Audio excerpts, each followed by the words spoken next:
So one of my big takeaways right off the bat here is I do a lot of corporate education at Parkview. So at the very least, I think intro music is a great idea that I'll take back with me for sure. I think. Yeah, baby. I couldn't have said it better myself. Thank you guys so much. So my name is Brian Rook. This is Deb Stam, and we are here from Parkview Health. That's up in Northeast Indiana.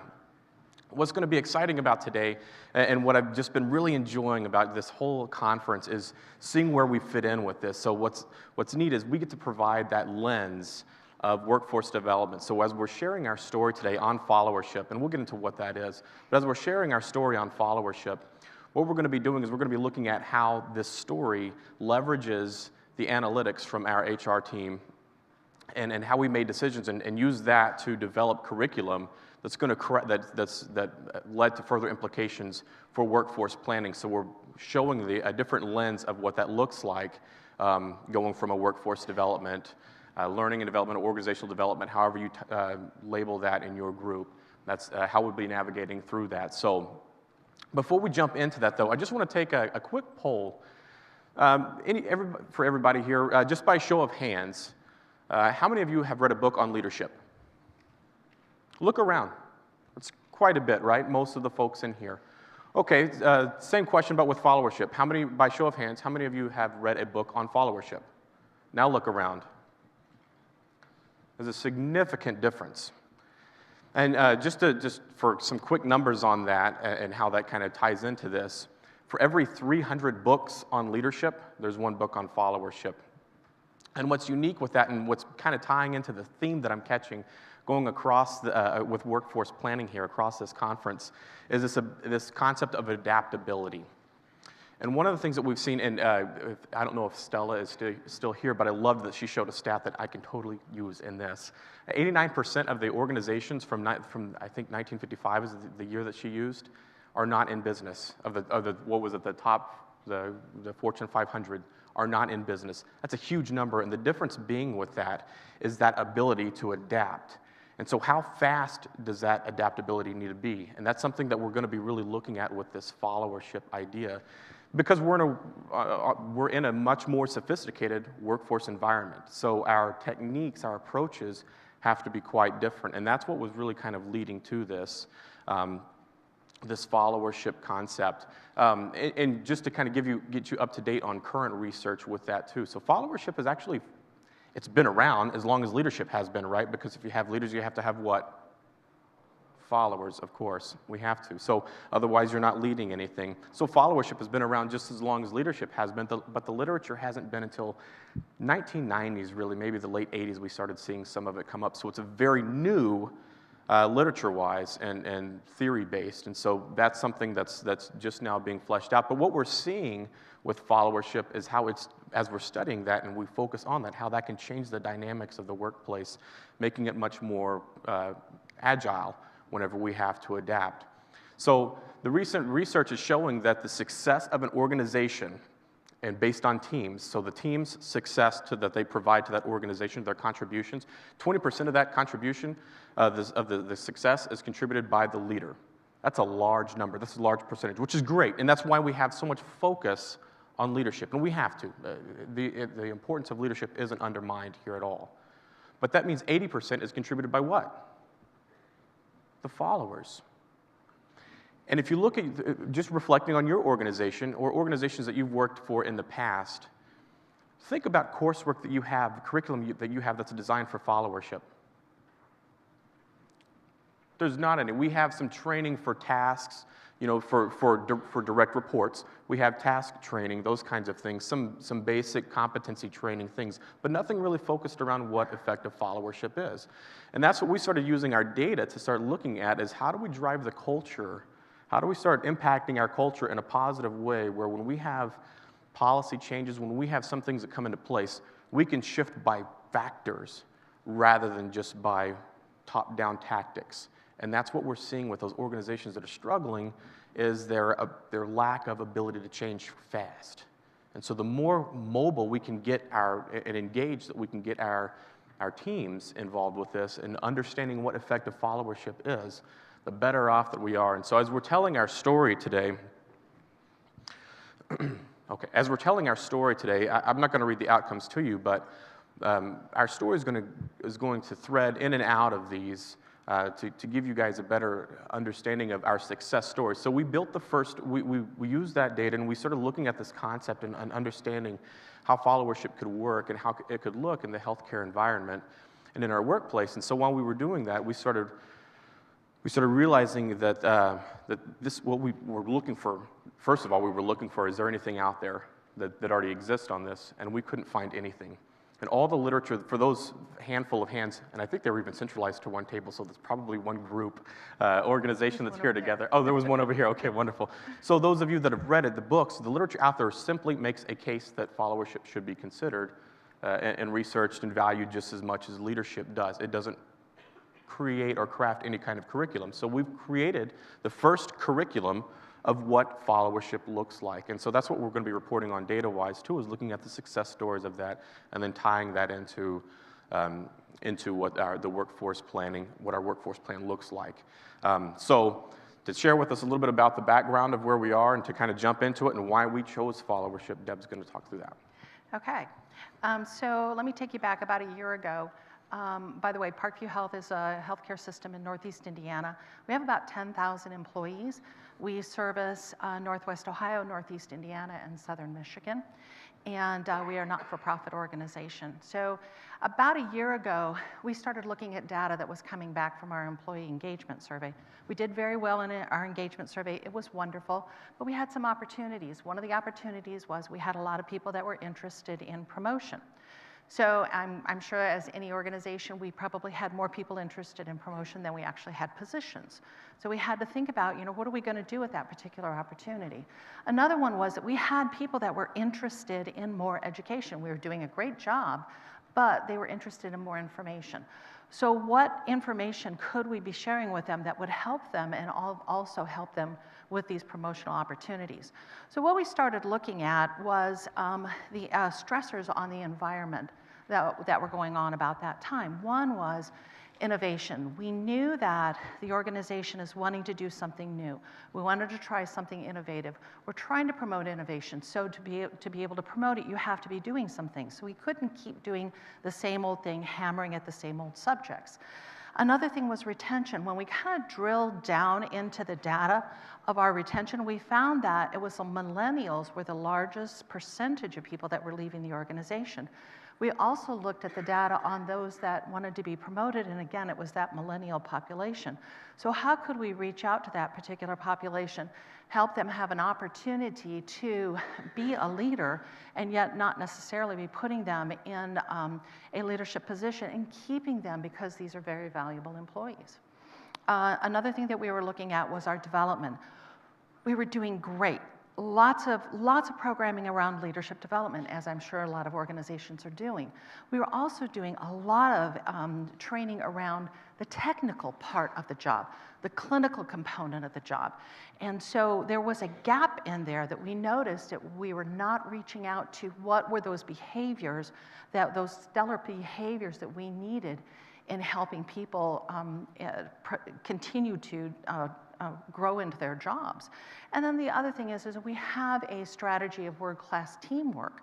And how are we going to promote that? How can we move our coworkers to be pragmatic into an exemplary coworker promoting that teamwork? So we kind of looked at those gaps in what was going on and the pressures that were going on in our organization. We really felt that implementing something around followership was going to be the way to go.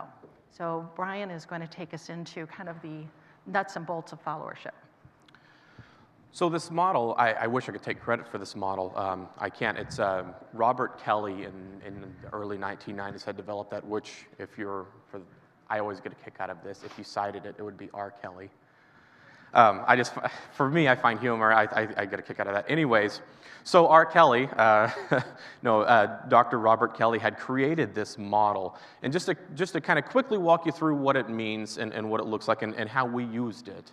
And so even as you're looking at it, how could you use or adopt something like this or leverage this for you? There is an assessment, too, that's actually tied to this that Kelly had put together that you can actually gauge what type of follower you would actually fall into. So the way this matrix works is the further to the right you move, the higher the engagement.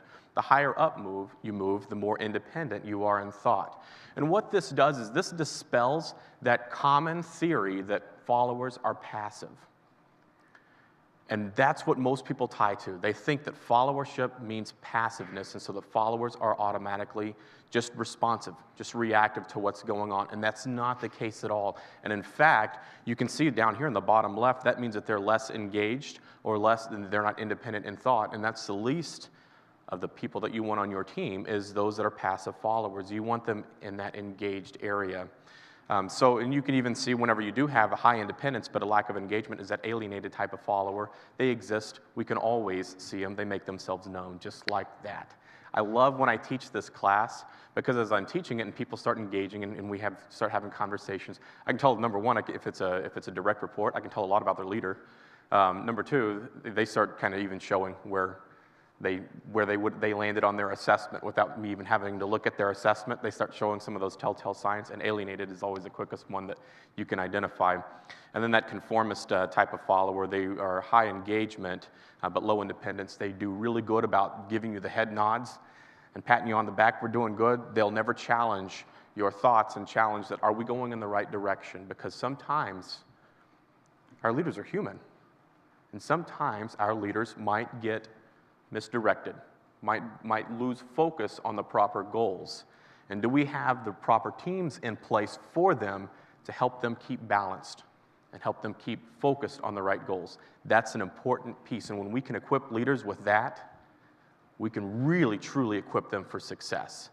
And that's something that we are really seeing, and it impacts the culture drastically. And the pragmatic followers are very unique. They're very self-serving. They can give 100%. They look great. But when it comes to actually working for the team and really serving the team, that's not their interest. And so our challenge was, what we wanted to focus on at our location was really identifying those exemplary followers, the people that are highly engaged and independent. We wanted to focus on that because they're high performers. That's who we wanted to retain.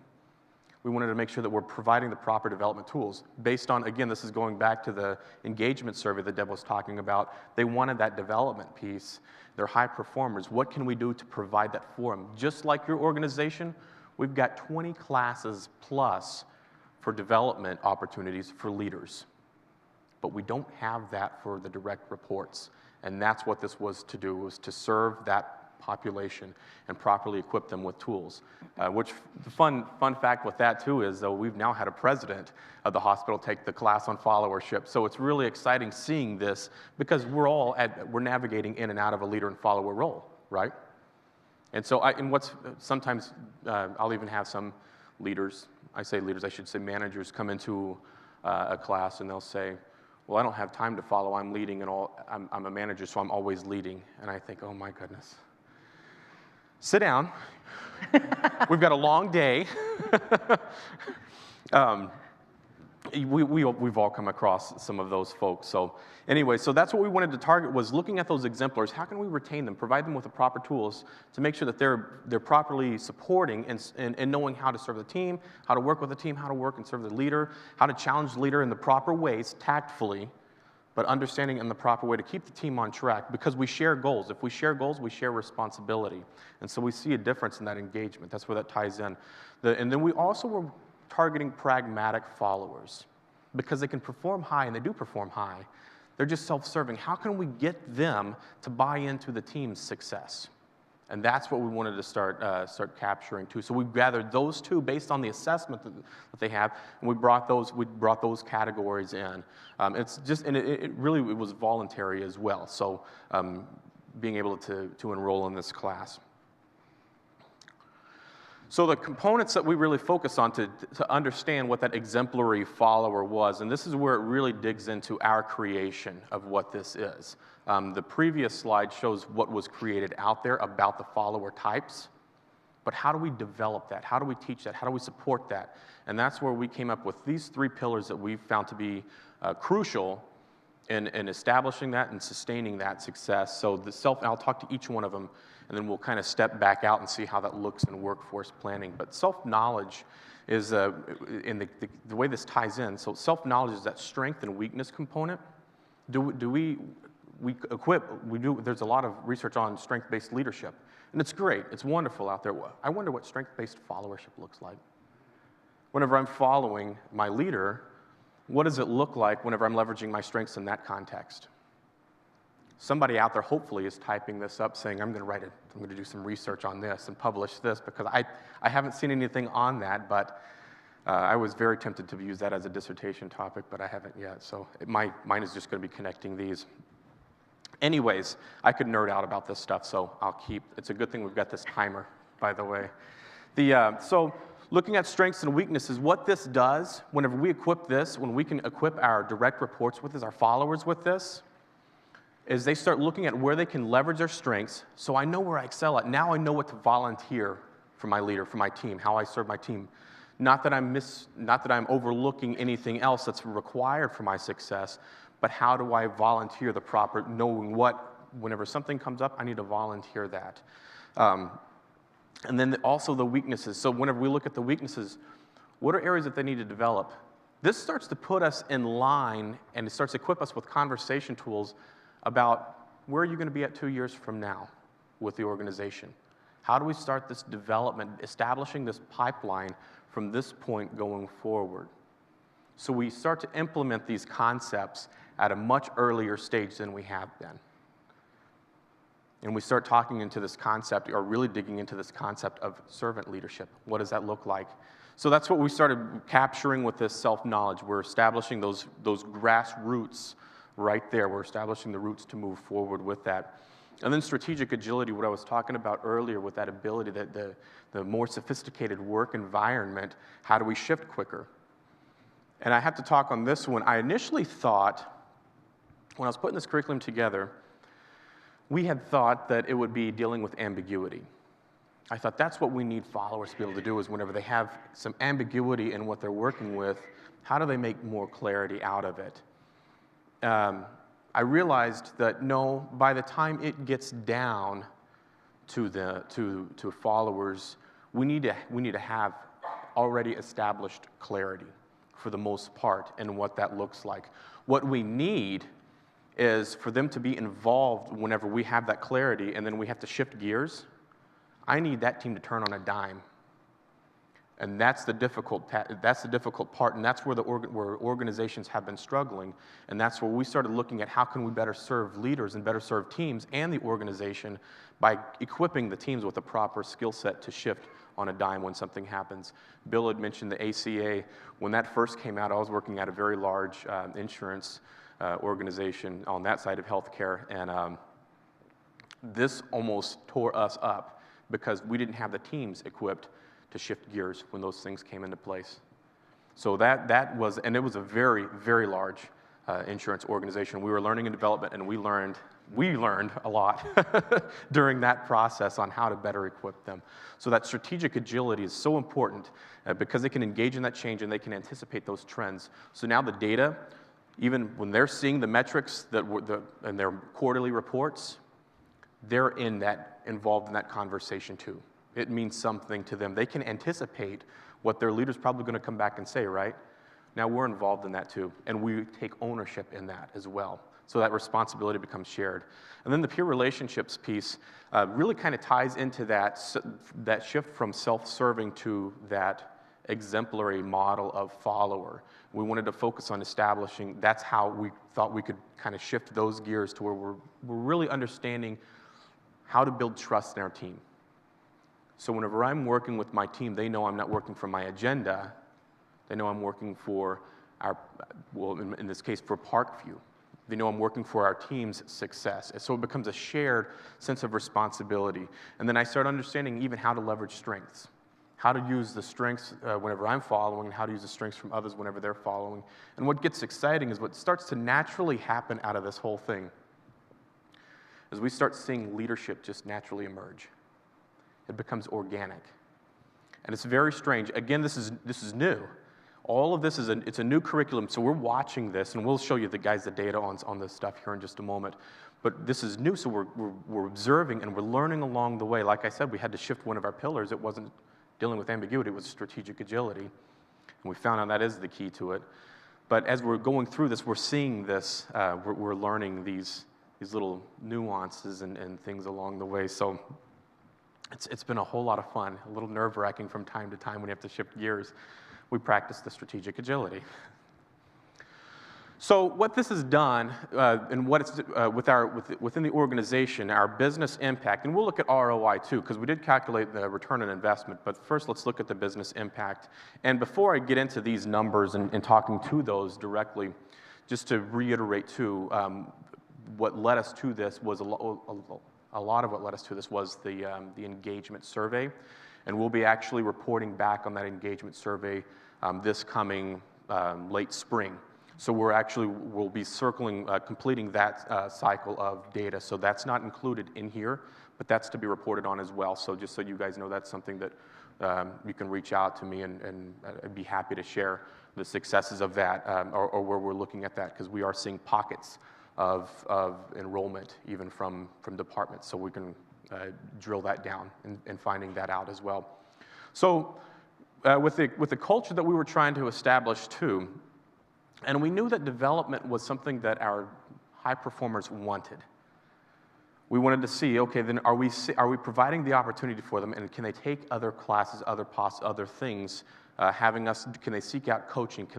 Are they taking this development and using that, leveraging that to continue development? And so what we're tracking is this 64% of the folks that have taken our class, or that have enrolled and adopted this followership model into their philosophy, 64% have actually continued to enroll in development courses. That's exciting. That's exciting because across our organization, actually less than 20% are typically doing that, and that includes leaders too. So we're seeing this increase in desire, and I think that connects all the way over those last two data points there. Looking at the turnover, I think we're seeing those things start to connect a little bit. We're having some impact there. 9% of these folks have actually sought out coaching. And I got to tell you, from an organizational development standpoint, when they seek out coaching, holy cow, that's so much better. It's so nice, because then you can have this ease of conversation and shared, it's easier to write out shared expectations and goals and look at what are some weaknesses, what are some gaps that we need to fill, and how can we best serve you with that. So it creates this culture of self-improvement and self-development that we're starting to see across the organization. 7% of those that have taken it also we're seeing the promotion, so there's a sense of promotability. Again, I want to add this onto here. This is the first time this class has been designed. It's the first time curriculum on followership has ever been put out that we know of, and I promise I have searched and searched and searched. So if it's there, somebody please tell me, because I would like to know somebody else that's doing this and what their results are. So is 7% promotability, is that high, is that low? I don't know, but this is the first time we're seeing this. So I'm tracking it to kind of start setting some bars. In 10 years from now, we might say, holy cow, that was high, was it a fluke year? Holy cow, that was low, or that's about average. We don't know yet, so we're just now capturing that. But the leaders that have taken the class, 7% turnover, and the coworkers that have taken the class, 4% turnover, which tells me one thing. I was actually excited to see those numbers. If this is a program that's designed for followership and retaining that follower core, that turnover better be lower, and it is. That was so exciting for me to see that, because I thought, great, we're targeting the right group. This program really is changing this model here. It's changing the culture for the right way, and so we're seeing groups that are shifting gears faster, and we're triangulating this too. It's not just stopping as just the numbers here and that's speaking for themselves, but we're also getting feedback from those that are taking it, so that we can triangulate our results into making sure does a story line up with the numbers when we're talking to them, and they're consistent across that. Even with going into some of the coaching things, I'm seeing that. So, and then really quickly, just a discussion on what this has looked like as an annualized program. is we're seeing that the benefit per person coming into this that we've been able to impact is a little over $2,000 per person. That's great news.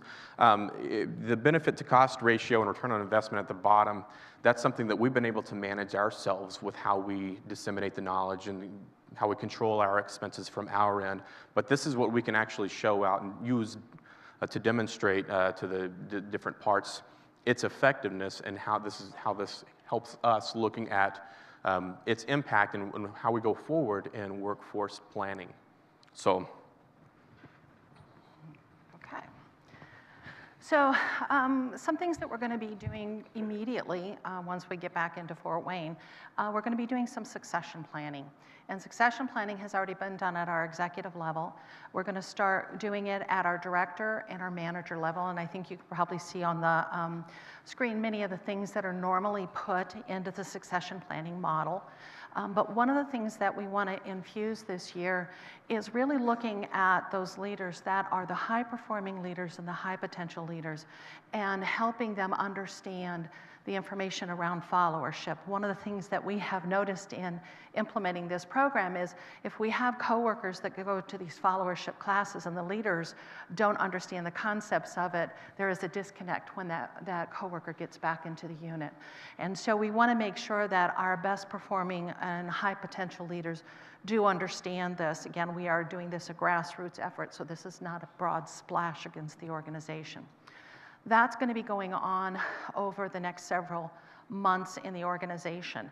And then after that, we're looking at a couple of other initiatives that we're going to be working on. We will be crafting leader profiles, competency-based standard leader profiles for managers, directors, VPs, and also supervisors. And as we look at the competencies that are going to be crafted in those profiles, we want to see where the competencies that align with followership fall into those competencies. The result of that will be crafting a leadership institute for our leaders by the end of the year, hoping that followership will be one of those foundational programs because it aligns with those competencies that we are going to be putting together in the profiles for the different leader levels. Another thing that we're looking at is a seamless transition into leadership. This has been kind of an interesting progression. Again, everybody wants that seamless transition into leadership, but we have a particular role within our organization. It's called a nurse lead. And that nurse lead is a position where they directly work with the nurses on the units. However, it's not an official leadership position. And these are the people that really want promotion opportunities, and yet, they are still in that sort of co-worker role. And so we're working with our chief nursing officer right now to look at how can we work with this particular population across our organization with the followership strategy and the philosophies and help them understand more about how to be that pragmatic, not the pragmatic, but moving from that pragmatic to that truly engaged follower within the organization. So we will be working more with our nursing leaders and working with the strategies across that to be implementing followership. And then the third thing that we're going to be looking at is with those three competencies that are aligned with followership, the peer relationships is something that we've already implemented in our talent acquisition strategies. So we have pre-hire assessments that we're looking at, what do they feel about the peer relationships? Do they want to work on teams and such? But we need to also infuse self-knowledge and that strategic agility. So we want to start looking in the future at what are those tools that we use to bring people into the organization to make sure that they have those competencies that we're looking for in the followership model, not just the peer relations, but also in the self-knowledge and then the strategic agility. That's kind of the direction that we're going in the future. Does anyone have questions for us on this journey that we've been taking?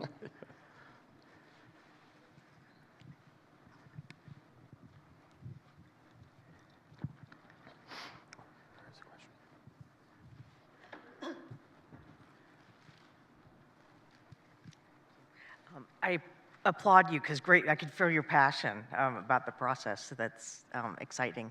A question, because I've been in different organizations, have you talked some, I guess, about where, if there's not progression, right? When you do a lot of preparing for people to become leaders, and sometimes if there's not turnover, there may not be that leadership opportunity. Are you kind of vetting that or setting that as an expectation as well when you're going through this, or just is there great opportunity for advancement? I think that we're not trying to set the expectation that there isn't a leadership opportunity. What we're trying to do is help to continue to keep them engaged, help them understand how to be an exemplary follower, how to help them understand that, as Brian had said a little bit earlier, sort of the organic process is if you're an exemplary follower, you become a leader within your team. And those people will end up standing out when openings do come up in the future.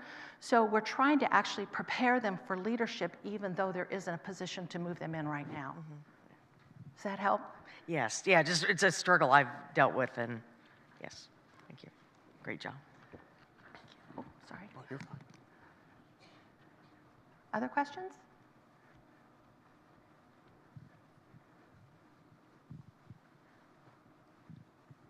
You showed that your coworker turnover was 4%.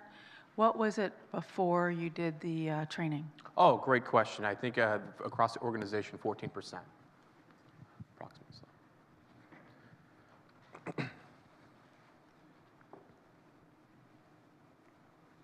And just to kind of clarify a little bit on that too, so that tie in the connection from the turnover percentages and our return on investment. I'm a data or a statistics nerd, so I'll just feel like I have to explain a little bit of that. When we had, the way we did that calculation too is we actually calculated for effect size, so that's taking the correlation of those that have taken the class and turnover, finding the correlation there, and then looking for calculating the effect size so that we can figure or calculate into what can be accounted for in that turnover percentage from this class. It's not causation, but it's that what can be accounted for with that effect size.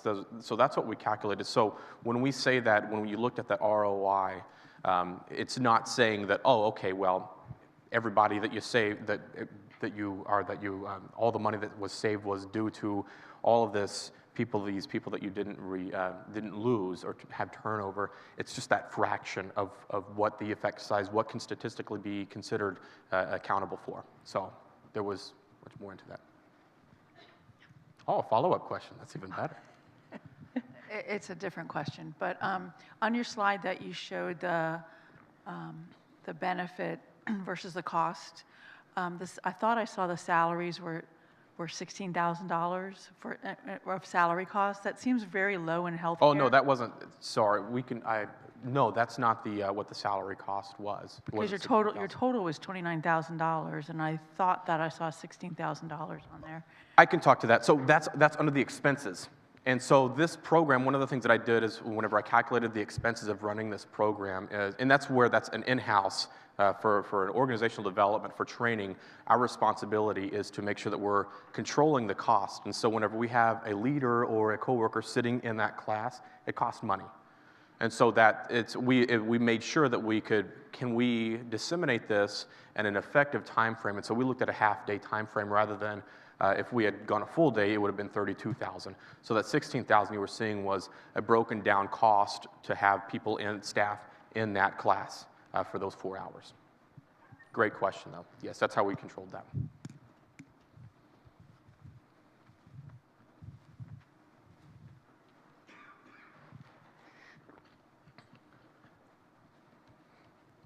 Thanks. So you started the presentation talking a lot about millennials, and part of the drive for this is millennials wanting to be promoted, wanting to move on. And so I was wondering what type of engagement you've seen from the millennial groups in your organization.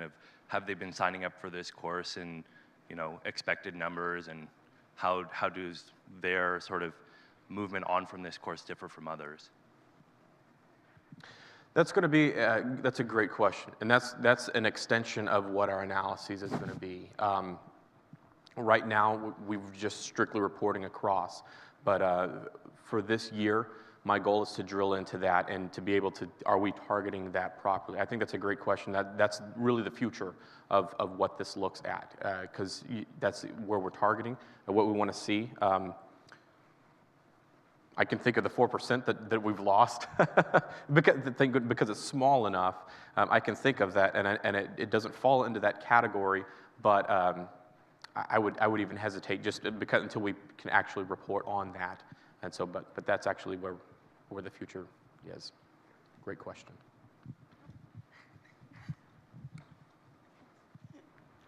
I have another question. You all, I guess his question made me think of this. But knowing the millennial generation really is interested in upward mobility, how do you attract them to a course that's called followership? And because it seems, just like your initial question about leadership versus followership, there's not a lot of research done on followership, and I'm not so sure. It's intriguing to me because I'm not so sure why people would be interested in attending a followership course. Before Brian tells you the title that we actually have, because the title of our program is not followership. Followership is really the theory that we've based it on. But we had several conversations with executives across the system before we started to launch this to see what they thought about this idea. And they loved everything except for the word itself. And so we were really challenged to go back and come up with another title that they felt was going to be more palatable. So, absolutely, and I've done just because of curiosity with that question too. And I'll say this, I haven't seen a university course for kids coming out of college that says followership, but I've seen a ton. And there's even a degree on leadership, right? And in fact, my interest in this developed. I was taking a leadership course, and they had 3 weeks on followership, and I said, "What the heck is this?" And so then I found out, oh, holy cow! I'm so much more passionate about it. The principles behind followership are attracting. They are, and I've gone with some of those groups and shown. And had the same question whenever they saw the followership title. There was the question about it. I've met with the same groups a month later, and I just changed the title slide. Nothing else. Even the model said followership model. 100% buy-in. Strange. So there is something to be said to that. It's not a sexy term. It's not, and that's the difficulty that we are having. And I would imagine it's not just healthcare. That's across organizations. It's why whenever when we asked for raised hands on followership, only a few raised their hands. It's just not attracting. And so there's still a demand or a need for the literature to make the case that followership is very credible. It's a credible theory to really explore. We wanted to take that even a step further and applying it, being innovative in our organization, but also applying something and saying, hey, not only can it be successful, but let's start collecting stuff on it. Let's see how. Self-branding.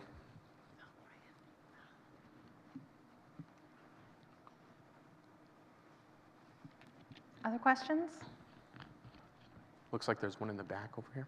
They want lunch.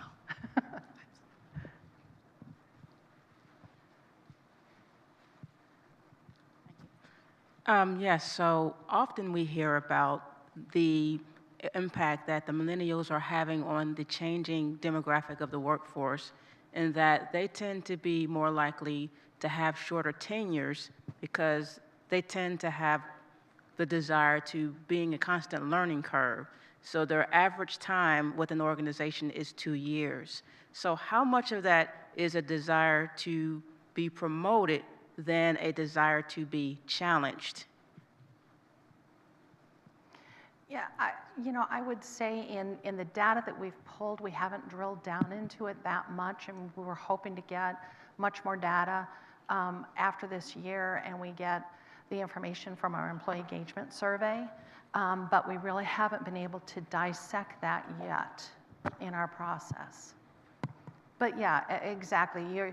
We know that we're looking at a population that will turn over more, but we're hoping to decrease that percentage by something, and we're seeing if this is going to have that impact. Okay. Oh, we're getting the, so thank you very much. It's lunchtime.